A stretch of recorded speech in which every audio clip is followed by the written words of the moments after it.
You ever swam with sharks before? All right, I have a massive... talking. It's a great way to start practicing. I have a crazy fear. Do you? I was sharks? actually alive when Jaws came out the first time. In the 1900s? Yes, the 1910s. so it was. I don't like not knowing what's beneath me. My fiance's the same way. I mean, I can't. Yeah. I can't handle. I love it. Oh, you're nuts. The suspense. I'm telling you. That's insane. There's nothing like you don't know what's lurking below you. Yeah, that's a problem. Could be a Especially water something that snake. can like literally like take an angle. Maybe it could be a like- cute fish too. Yeah, the cute fish attract big fish. That I went and dove aren't with cute. sharks in Belize. That was awesome. Belize. Belize. Blaze. It was, I'm telling you, the coolest thing ever. These giant sharks are just coming up out of nowhere, and it's like, That's not cool. it's awesome. It was awesome. It was So awesome. did you snorkel? So we were on it's just some reef they have out there. We were doing research when I was in high school on like sharks, and they had us out there. It was mostly nurse sharks. There were a couple bull sharks that came up too. But you go down, and these things are 12, 14 foot long. You just had and- parents that didn't love you. Yeah, exactly. Yeah, ship me It's off like, to a hey, I've third got this world really country. cool high school program to swim with sharks. Go away for 2 weeks. You might not come back. Get your punk ass on a plane. You're going oh to my Belize, God. Mark. Exactly. I love it. Dude, I love if I didn't get so freaking seasick, So dude, I've got motion can't sick. do it. I've never Yeah, taken really? a cruise. No, I can't. Won't do it. I can't. Won't do it. Yeah. Now, is it cool? Yeah, sure. Sure. It'd be It's cool. awesome. Yeah. Floating city. Not doing it. Not doing it. I don't need to do that. Well, they have sharks out there too. So Yeah, another reason you can't. Do Yeah, that. because if it does like If it tips. because they're top heavy. I think. I think You would they'd think be so. top heavy. I mean, they've done enough where I trust the boats. I don't trust myself with the motion sickness. That's the problem. No, it's not worth it. And just a little Band-Aid behind the ear thing, like that's gonna stop me. Yeah, exactly. From getting sick. No, Well, no what's the little pressure on the Dramamine, wrist. right? You need Yeah. all the Dramamine in the planet. Dude, I can't sit in the back seat if somebody else is driving. Well, I'll tell you, like the big Suburbans, whatever. If I'm in like the third row, I'm like, get me out of here. Yeah, I the can't- term yeah. shotgun is like Yeah, my exactly. life. Because I don't want to like the drive from Nashville to here. It's like, Yeah. I'll drive, or I'm sitting in the other front seat. Exactly, There's exactly, only yeah. two places Yeah. I can be in. I'll tell you, that van's great though. That So van, I it's had to perfect. be successful. Yeah. So that I could be the one that tells everybody. Exactly. where the Exactly. sitting. Exactly. Yeah. So if I'm just like, a number, on the squad where I don't have choice. Exactly. Well, No my bueno. life sucks. I'll tell you though, I did some rotations in the van yesterday, and all seats are comfortable. I could see out of everything. It was perfect. Yeah. Like I sat in the back, I drove, I sat in the. I was like, I'm all over the place, and it was wonderful. But all seats. you know what the problem is with the van though? What? No microwave, no But refrigerator. you know what? But we'll overlook that for how cool this experience has been. We'll overlook that. I get the text from Mark, and Mark's literally like, "Hey, just a question, no big My deal." band But asked. this is the typical bullshit, right? My band asked. I guess when you're the lead guy and the whole name of the group is like your Exactly. name, When you have Jeff's can like phone say, number. "Oh, the band was wondering if we could make more money on this show." Exactly. Oh, the band was wondering if we could order Exactly. lobster for dinner. Oh, the band was wondering if there's more toilet paper. Exactly. Yeah. Exactly. So I get the text. Hey, the band's wondering if there's a microwave and a refrigerator on the van. It's like not a I learned shitter. there was not. Not a shitter. No. A microwave I learned and there a was no- refrigerator. exactly. No, it's like bring a cooler. It's amazing. And like That's what we pull did. over It was and go to the wonderful. bathroom. It was wonderful. Yeah. Yeah, it was And the wonderful. band survived. The band, The band survived. And so did the one that So did said the one that band said- was wondering. I promise. You can ask all of them. I am like a 2 meal a day kind of guy. Oh, by the way, this is Mark Taylor. Hi, everyone. Hi. We've been going he's- for 10 minutes now about sharks. Oh, I didn't realize you were here. Hi. So, yeah, we're here. There's a couple things I want to know about you because I really don't. Not sharks? Not sharks. We've covered that. We're good. Okay. I don't like sharks. man, Okay. At all. But I love Shark Week. I love Shark Week, watching too. sharks. It's amazing. And doing all It's the amazing. things. But I don't. You're just like, not the guy in the cage Nope. in South No, Africa. I'm not the Okay, guy fair in enough. the cage. Fair I'm enough. not the guy on the other side of the glass. Fair enough. Like where they because that could. I think they Sure. could get through that. You think so? Yeah. Ah. Well, I don't care if I they don't know. can't. I'll let you know when I do it. We'll see. No. Do you have pictures and video? Somewhere on some GoPro at my parents' house. Yes, I do. It was awesome. I'm telling you, there's nothing like a 12-foot shark swimming up right next to you. That looks like it's 24 feet. Correct. Yeah. Correct. Yeah. Are they like black tip shark? What were they? What kind of sharks Some were nurse sharks, some blacktip reef sharks, they? Nurse couple bull sharks. sharks. They just kind of that- suck on your kneecaps. They do until they attack, but you don't want. I've seen TikToks Exactly. of the little guy Exactly. screwing around. Nice Oh, look. docile sharks, and It's all, like yeah. so sweet. It's Exactly. like, oh, it's a nurse Exactly. shark. No, Exactly. they look so lazy and sleepy, and then they come at you. They're nice. So this whole music thing, all right? Yeah. I don't want to be cliche, but you're a business-minded guy. Well, thank you. And a lot of times, business-minded doesn't necessarily come with the Sure. skills. I of hear the you. creative I hear side you. of Yeah, music. absolutely. How long have you been playing/singing? Yeah. And thinking that this was something you could do? Absolutely. I mean, my dad got me up on stage for the first time professionally, quote unquote. I got Okay. paid $50 to play at our local pool in our community Okay. for 4 hours. For 4 hours? 4 hours, $50. I don't know if that's child labor Works laws. in Nashville. Though. It still works for some of the venues in Nashville. Right. $50 for 4 hours, and I was 12. And the PA system was bigger than me, and I'd sat up there and played Brown Eyed Girl for basically 4 hours. And When did you learn to play guitar? so my dad taught me from the time I was probably 2 or 3 years old. So we were always in the basement every night Okay. playing guitar, hanging out, whatever. And, from there, he was like, hey, you can make a couple bucks over the summer when you're not in school. I mean, I'm in probably the 8th grade, Right. 7th grade, something like that at this point. So he's like, you can make a couple extra bucks, and $50 to me was $1 million. You know what I Yeah, mean? oh Like yeah, I was oh yeah. over the moon for $50. But, but you get to go out there, and when you're 12, it's like you earn that money, and you're like, wow, this is how this transaction works. I Right. work, you pay me, this is cool. Yep.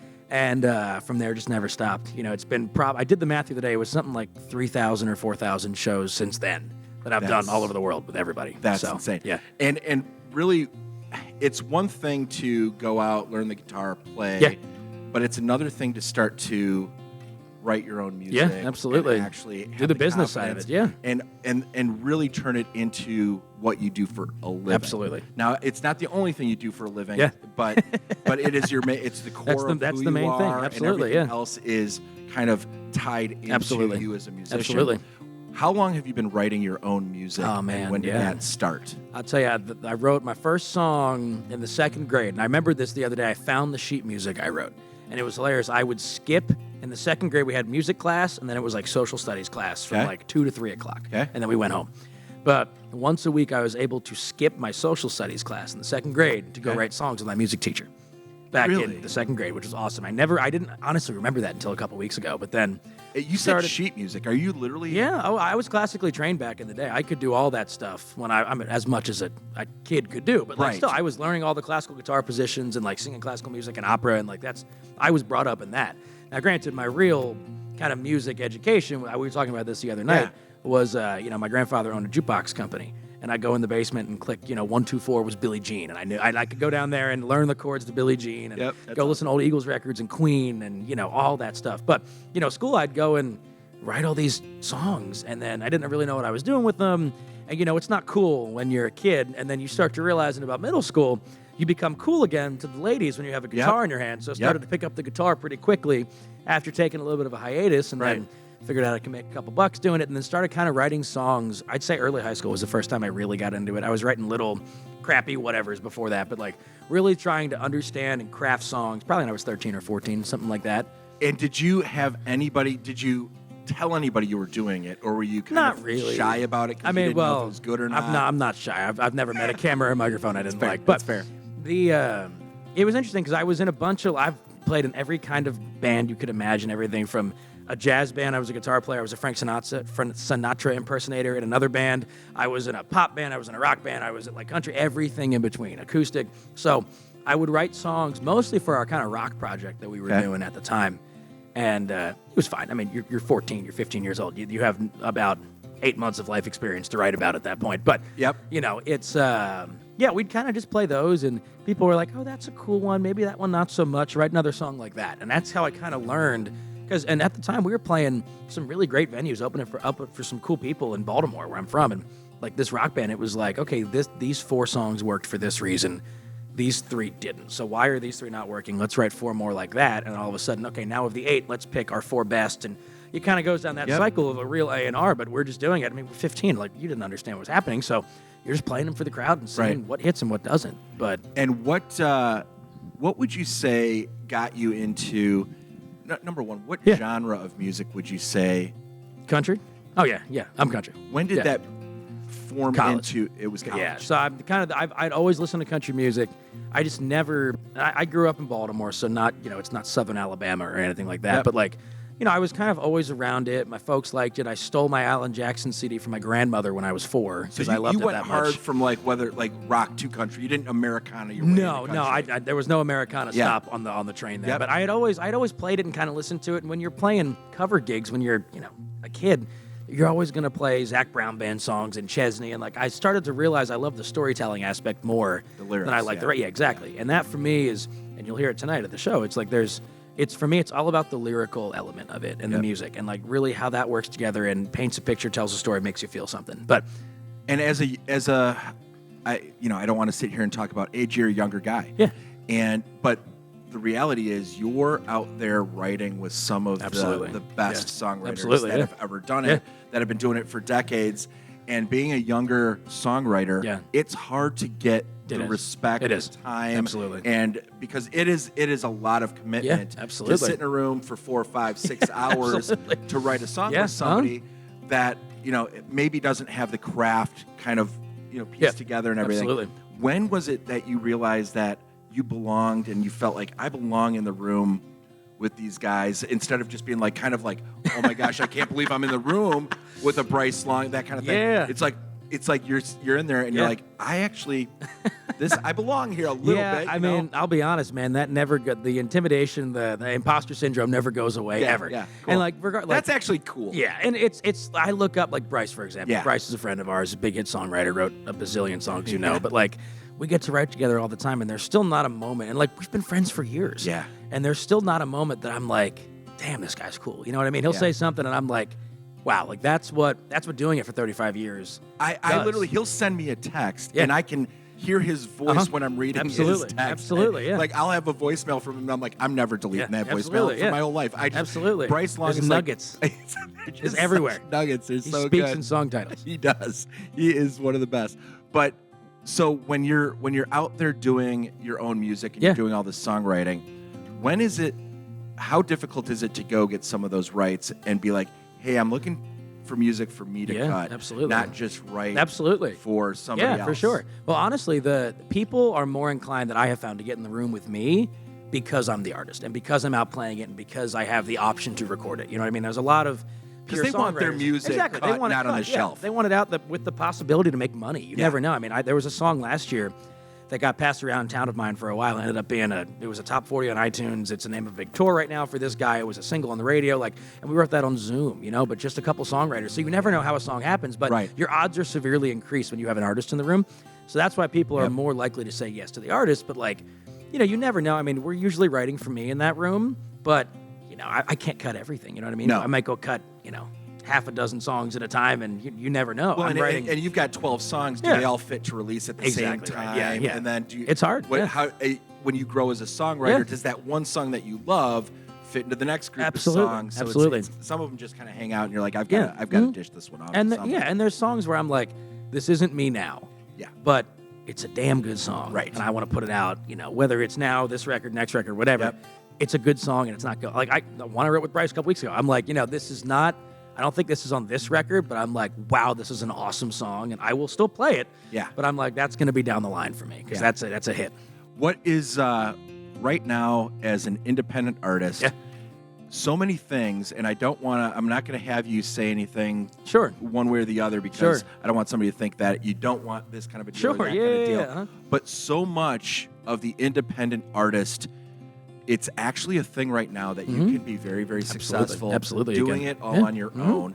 How much work goes behind being an independent artist? And why are the deals so attractive? To you at your age? Absolutely. I mean, so I'm 25, but I probably, and you can attest to this because you've seen it happen, but I'm probably 80 hours a week, if not more, of pure work. I mean, I am up at my phone starts buzzing about 7 a.m. and I put it down and the about brain midnight. Doesn't stop spinning. No, God, no. And I'll tell you, my tour manager, Tom, who's walking around here somewhere, our nightly calls at 11 p.m. every night. And we recap what we have to do. And we get more work done from 11 p.m. to midnight because no one's bugging us. Yeah, no distractions. And then from midnight to 7, we're kind of off. And then 7 a.m., we're both up like, okay, what's happening? What's going on? Pick up the phone. Here we go. But, yeah, I mean, and to talk about the deal thing a little bit, too, it's interesting because you don't need a record label right now. You don't need a publisher right now. You do need money to make things happen. A lot. A record label, for those of you watching too, it's a bank with a marketing department, right? They have the potential to put several 100,000, if not millions, into you to make something happen at radio, to make a moment happen on the internet, to do whatever. And if for example, I can't go shell out $100,000 right now to go do a big social media push on XYZ, whatever, go film a bunch of great content. And that's content. why it's so hard to be an independent artist, because you're up against those kind of dollars that are out there being spent. Yeah. Like, if Thomas Rhett and I put a song out in the same day, I love you, TR, but you're going to kill me. You know what I mean? Like, because there's you're working with big machines, bazillion dollars there, right? And I'm working with maybe a couple grand if I'm fortunate, because that's what's left over from rent last month, right? I always wondered, I keep on wondering every single Friday why independent artists are releasing their music on Friday up against everybody else and not on Wednesdays. Yeah, for sure. A lot of guys do it on Wednesdays. They're starting to. I think that's going to have to be the trend, because you've got to have some separation at some point from the big ones that are out there just saying, hey, we own Fridays. Sorry. And it's tough because everything's geared towards it's New Music Friday. It's this Friday. It's like, why are we're stuck on this? Like, and I wasn't alive, when the big records were coming out and the CDs and stuff like that. But I'm like, I feel like that wasn't all on the same day every week. It never was. It never was. It was just something that they wanted to create for their own. It's almost like the gaming world. They pick a day that they don't think anybody else is doing anything on, so they can be the center of attention. Absolutely. I don't know why it needs to change. A big news day, Friday. Yeah. Why do you want to be trying to compete on a big news day for Luke Combs when you're not Luke Combs? I mean, you want to do it on Tuesday, really far away from that. So, and why am I gonna? I wouldn't email you at 4:59 on a Friday, right, with something important, right? It's the you just can't. It's a horrible day to do it. It is. Right here, right now. It's Wednesdays. It's why we're doing it on Wednesdays from now on, people. There we go. Spotify. That's amazing. You can actually give attention to the up-and-coming artists on Wednesdays. Exactly. And then those A-listers that you already know are going to be on all those playlists on Friday. Give us a couple days head start, please. Exactly. So what's next for you? What are the big goals that you're trying to accomplish as an artist?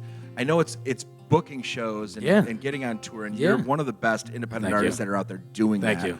But what's 2025, 2026 Man, for you? A bunch of new music is on the way. We've been cooking in the studio for the last 6 months, just trying to get sounds down and how we want to do this and pick songs. But a bunch of really cool shows next year. We're on some festival bills with Lainey Wilson, Gary Allen, Nico Moon, Tyler Hubbard. It's going to be incredible. But we'll be up here a little bit, up here in Wisconsin, which is going to be fun. But we're just going to be all over the freaking world again. We did about 70,000 miles of travel this year, and it's looking like it's going to be pretty close. Well, so if you ask to borrow the van, I'm not going to let you. So I mean, of course, unless I put a microwave and refrigerator in there.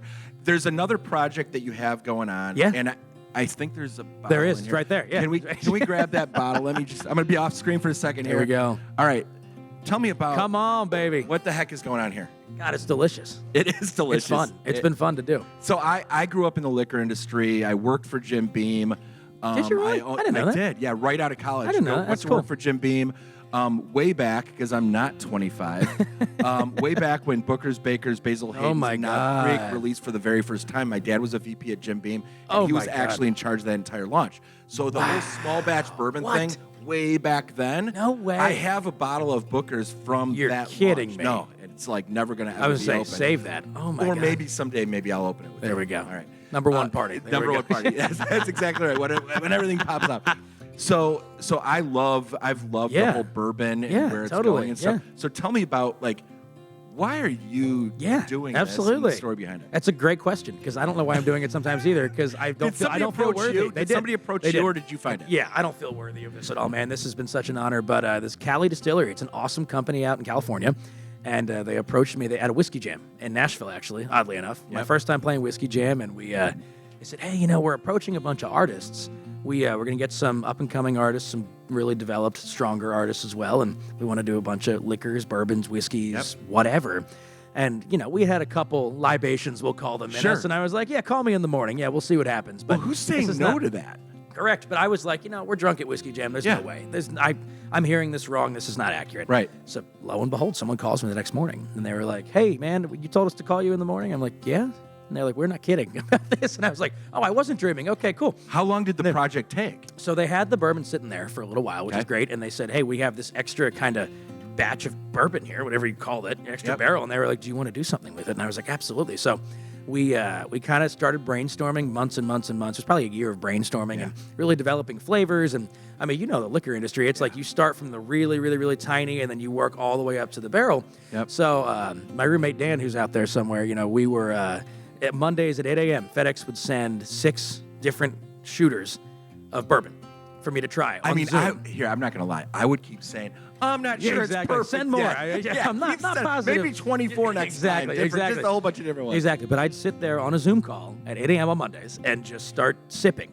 And like, okay, this one, and you know too, so this one's it's 86 proof, 43% in this.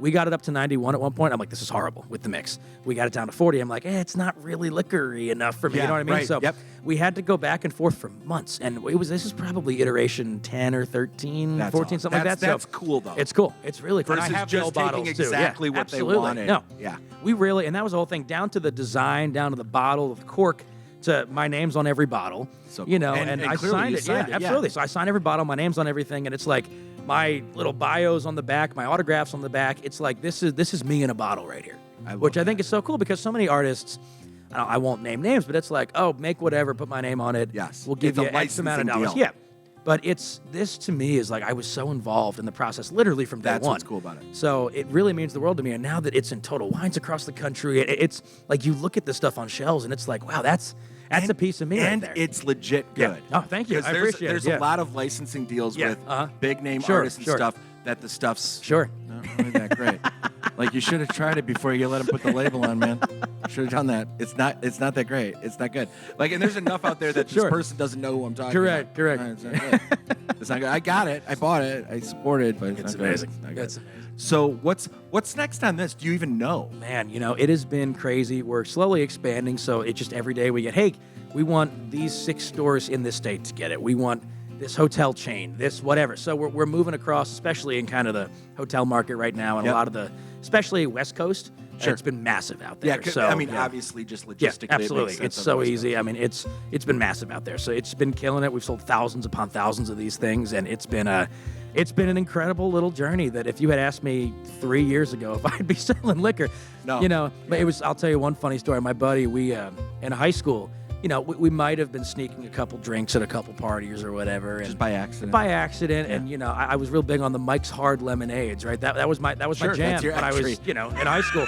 And I saw my buddy. The last time I saw him, I was 18. I saw him about 2 years ago, and this kind of was an idea, and we had prototypes or whatever. And he goes, "How in the hell did you go from 4.5 years ago drinking Mike's Hard lemonade to now you own a bourbon company? What the heck are you doing, man?" That's crazy. No, man, it's been unbelievable, and I genuinely love this stuff. Yeah. Like, I'm so proud of it. I'm so happy with it, and people, you know, like it or not, awesome. I can firmly say that I'm a big fan of it, and I will always drink it. So I love that. Cool. And there's so much about you that is thinking about the branding, the business, but honestly, you're always thinking kind of fan first sort of thing. Absolutely. As far as what would they be receptive of. You're not trying to force anything out there. No. You're actually curating it, thinking about it, and what's going to make sense. It's a part of the show. You're building fans, you're building engagement, and you're doing different things to keep people excited about what you're up to. Trying to be, man. Trying to be. So I can't thank you enough for coming up. This was awesome. You know, to Wisconsin, seeing what this crazy Interstate music thing is. It's incredible, man. In the business park here in Menominee Falls, Wisconsin. It's amazing. We're looking forward to the show.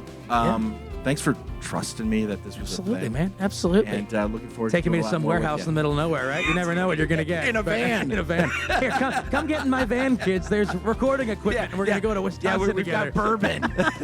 It's going to be great. Hey, but thank you so much. Seriously. I appreciate it. It's going to be such a fun night. Good stuff. Everybody, Mark Taylor, check all his stuff. Do all the follows, do all the shares, do all the shit. Thank you. You know what? Drink his shit, too. Yeah. It's good stuff. What he said. Yeah. Yeah. Uh-huh. For sure. For sure. Bye.